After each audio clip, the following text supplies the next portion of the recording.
पद्मा परिवर्तिनी एकादशी व्रत। युधिष्ठिर कहने लगे कि हे भगवान, भाद्रपद शुक्ल एकादशी का क्या नाम है, इसकी विधि तथा इसका महात्म्य कृपा करके कहिए। तब भगवान श्री कृष्ण कहने लगे कि इस पुण्य, स्वर्ग और मोक्ष को देने वाली तथा सब पापों का नाश करने वाली उत्तम वामन एकादशी का महात्म्य मैं तुमसे कहता हूँ, तुम ध्यानपूर्वक सुनो। यह पद्मा परिवर्तिनी एकादशी जयंती एकादशी भी कहलाती है। इसका यज्ञ करने से वाजपेय यज्ञ का फल मिलता है। पापियों के पाप नाश करने के लिए इससे बढ़कर कोई उपाय नहीं। जो मनुष्य इस एकादशी के दिन मेरी वामन रूप की पूजा करता है, उससे तीनों लोक पूज्य होते हैं।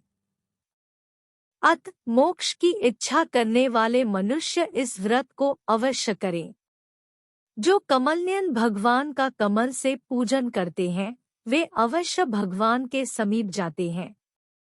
जिसने भाद्रपद शुक्ल एकादशी को व्रत और पूजन किया, उसने ब्रह्मा विष्णु सहित तीनों लोकों का पूजन किया। अत हरिवासर अर्थात एकादशी का व्रत अवश्य करना चाहिए। इस दिन भगवान करवट लेते हैं, इसलिए इसको परिवर्तिनी एकादशी भी कहते हैं। यह एकादशी जयंती एकादशी भी कहलाती है। इसका यज्ञ करने से वाजपेय यज्ञ का फल मिलता है। पापियों के पाप नाश करने के लिए इससे बढ़कर कोई उपाय नहीं। जो मनुष्य इस एकादशी के दिन मेरी वामन रूप की पूजा करता है, उससे तीनों लोक पूज्य होते हैं। भगवान के वचन सुनकर युधिष्ठिर बोले कि भगवान, मुझे अतिसंदेह हो रहा है कि आप किस प्रकार सोते और करवट लेते हैं तथा किस तरह राजा बलि को बांधा और वामन रूप रखकर क्या क्या लीलाएं की। चातुर्मास के व्रत की क्या विधि है तथा आपके शयन करने पर मनुष्य का क्या कर्तव्य है, सो आप मुझसे विस्तार से बताइए। श्री कृष्ण कहने लगे कि हे राजन, अब आप सब पापों को नष्ट करने वाली कथा का श्रवण करें। त्रेतायुग में बलि नामक एक दैत्य था। वह मेरा परम भक्त था। विविध प्रकार के वेद सूक्तों से मेरा पूजन किया करता था और नित्य ही ब्राह्मणों का पूजन तथा यज्ञ के आयोजन करता था। लेकिन इंद्र से द्वेष के कारण उसने इंद्रलोक तथा सभी देवताओं को जीत लिया। इस कारण सभी देवता एकत्र होकर सोच विचार कर भगवान के पास गए। बृहस्पति सहित इंद्रादिक देवता प्रभु के निकट जाकर और नतमस्तक होकर वेद मंत्रों द्वारा भगवान का पूजन और स्तुति करने लगे। अत मैंने वामन रूप धारण करके 5वां अवतार लिया और फिर अत्यंत तेजस्वी रूप से राजा बलि को जीत लिया। इतनी वार्ता सुनकर राजा युधिष्ठिर बोले कि हे जनार्दन, आपने वामन रूप धारण करके उस महाबली दैत्य को किस प्रकार जीता।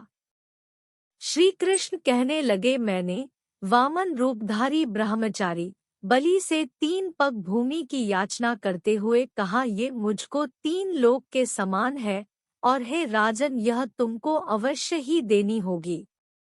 राजा बलि ने इसे तुच्छ याचना समझकर 3 पग भूमि का संकल्प मुझको दे दिया और मैंने अपने त्रिविक्रम रूप को बढ़ाकर यहाँ तक कि भूलोक में पद, भुवरलोक में जंघा, स्वर्गलोक में कमर, महालोक में पेट, जनलोक में हृदय, यमलोक में कंठ की स्थापना कर सत्यलोक में मुख, उसके ऊपर मस्तक स्थापित किया।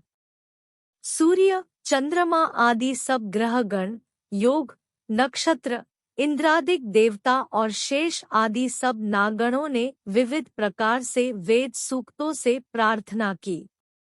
तब मैंने राजा बलि का हाथ पकड़कर कहा कि हे राजन, एक पद से पृथ्वी, दूसरे से स्वर्गलोक पूर्ण हो गए।